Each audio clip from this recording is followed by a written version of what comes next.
अस्सलाम वालेकुम। SM news के साथ मैं हूँ इश्तियाक अली। खबरों का सिलसिला बढ़ाते हुए खबर शामिल करते हैं चिश्तियाँ से। 5 फरवरी यौम यकजहती कश्मीर की मुनासबत से PTI के ज़िले सदर मलक ज़फ़र खान ने अपने पब्लिक सेक्रेटेरिएट पर अपने कश्मीरी भाइयों से इज़हार यकजहती करने के लिए एक पुरवकार तकरीब का इनेकाद किया, जिसमें शहर भर और दीगर मज़ाफ़ाती इलाकों से ताल्लुक़ रखने वाले लोगों की कसीर तादाद ने शिरकत की। तकरीब के साथ खिताब करते हुए कहा कि कश्मीर पाकिस्तान की शाहराह है और भारत की जानब से इसकी खसूसी हैसियत ख़त्म करने के लिए एक जाली फर्जी एक्ट के तहत ख़त्म करके निहत्ते कश्मीरियों पर जुल्म बर्बरियत की इंतहा कर रखी है।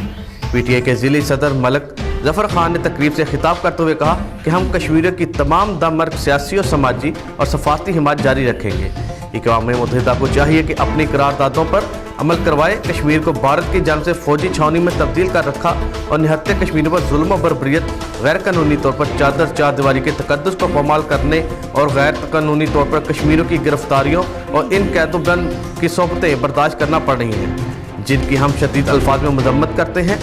आज की तकरीब के ज़रिए हम उम्मत मुसलमा और अक़वाम मुत्तहिदा से मुतालबा करते हैं कि कश्मीर में होने वाले जुल्म सितम गैर कानूनी तौर पर चार दीवारी के तकद्दुस को पामाल करने और गैर कानूनी तौर पर निहत्ते कश्मीरियों की गिरफ्तारियों और उन्हें कैदोबंद की सोबतें बर्दाश्त करने का नोटिस लेकर कश्मीरियों को आज़ादाना ज़िंदगी गुजारने का मौक़ा फ़राहम किए जाएँ।